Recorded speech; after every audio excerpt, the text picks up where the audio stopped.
If you're making any of the following mistakes with your sim racing overtaking, you'll not be fulfilling your potential and could make some costly errors on track. I'm Scott Mansell from Driver61, where we train thousands of real world and sim racers to lap faster and make fewer mistakes. I've been lucky enough to drive over 25 different F1 cars, and I absolutely love helping drivers get faster. The first mistake we see when overtaking in the sim is simply not enough patience. Now, when we're behind somebody, we're full of adrenaline, we've just caught them up, we know that we're faster than them, and so it's very easy to try and dive straight into an overtaking maneuver.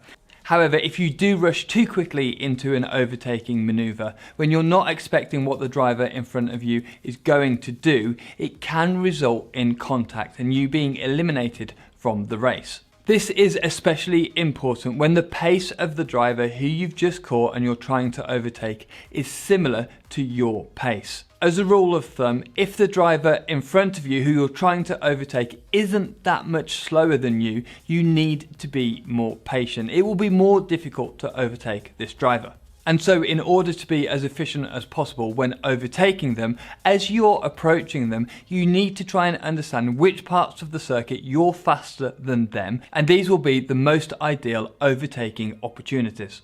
I've done many races in my life, both in the sim and the real world, where I've had to stay behind a driver because the opportunity doesn't present itself to overtake for many, many laps. So my main advice here is to be patient and make sure that when you do go for that move, you have a high likeliness that it's going to stick and you're going to get through cleanly. The next biggest issue that we see is being distracted by the car in front, and this comes in a number of ways. First, when we're trying to hunt down the driver in front, we can be distracted by their racing line, but more to the point, by the fact that we're actually catching them up. We can try to push too hard. And as I spoke about in our biggest mistakes when braking video, this can actually cause you to become quite significantly slower.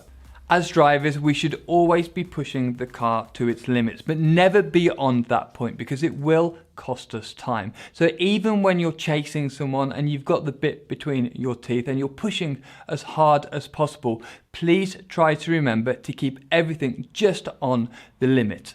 That way you'll catch the car in front at the quickest rate possible and not run the risk of going off the track. As you get closer and closer to the car in front, it actually becomes more easy to be distracted. You're chasing the car, he's taking up more of your view, and so you've got less area of the track that you can actually see because you've got the car directly in front of you. And that leads me perfectly to my next point. Not changing the way that you look, your vision on track when you get behind a car.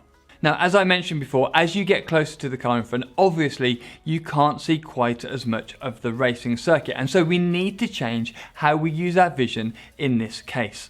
How to change your vision when you're approaching a car in front of you depends on which phase of the corner you're in. So that's whether you're in the braking phase, the turning phase, the mid-corner phase, or the exit phase. As you're approaching a corner and you're in a straight line behind the car in front, it's likely that you might not be able to see the apex of the corner. And so to understand where you should be braking, you need to be using a braking reference at the side of the track. Now, this wants to be something that is static and always in the same position each and every lap. The closer to the circuit this reference is, the better, because it will make you more accurate. But we need to be using this braking reference in our peripheral vision because we can't see exactly what's in front of us. So try to use a peripheral marker on the side of the track so you can gauge your braking point perfectly. Then, as you get closer to the apex of the corner, you'll actually be able to look across at the apex. And even though the car's just in front of you, as you're looking across at the apex, you should be able to ignore the car on the outside of your ideal racing line. Then as you come into the apex, the car in front will actually be in your vision again, and it is quite difficult to see the exit of the corner. Now, this might be the most difficult part of following a car closely on track because there aren't any references at the side of the circuit. You can't see where the exit point is, and so you have to do this off the feel and the rhythm that you had when you were lapping by yourself. The next biggest mistake that we see, especially in iRacing, is drivers staying away from other cars on the track when they're trying to build their safety rating. Now, of course, there are reasons for this to try and build that safety rating. However, this means that you're not actually practicing racecraft in a race situation. And practicing racecraft right from the get-go is critical to your on-track performance. If your racecraft is poor, it's going to be very difficult for you to perform at your peak. And racecraft and overtaking is one of those things that you do need to practice. It's a constantly moving and changing environment as different drivers drive with different styles. So it's really important that you get yourself involved in a safe way without making contact so that you can get a feel for what it's like having cars around you. This is something that we actually practice in our Sim Racing Academy, not in a racing environment, where we'll get a number of drivers, half of which are defending on the entire lap and half of which are attacking for the entire lap, and we make them run on those specific lines. This is a great way to practice racecraft without potentially lowering your safety rating.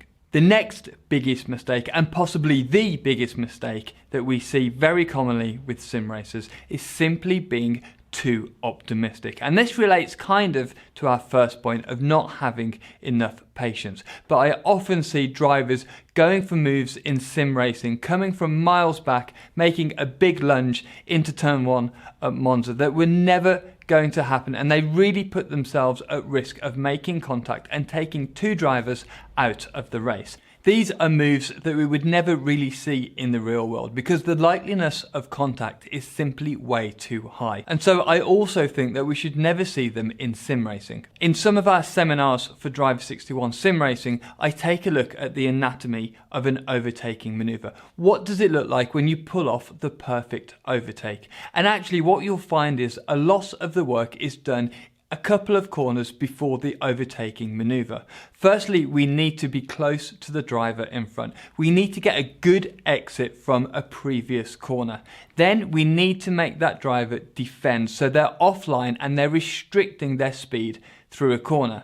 Once we get through the next corner, because they've restricted themselves on the entry, their exit will be poor and you have a very high chance of being able to pull alongside them in the following straight. And that's where a lot of the overtaking work is done. If you're already most of the way alongside a car on a previous straight heading into the next corner and you're on the inside, all you need to do is get on the brakes at the right point, get the car slowed down and into the apex, and the overtaking maneuver will be done. Thank you for watching, and please subscribe as we'll have more videos to make you faster in the sim each week. If you want to improve your lap times quickly, check out our sim racing training programs in the link below.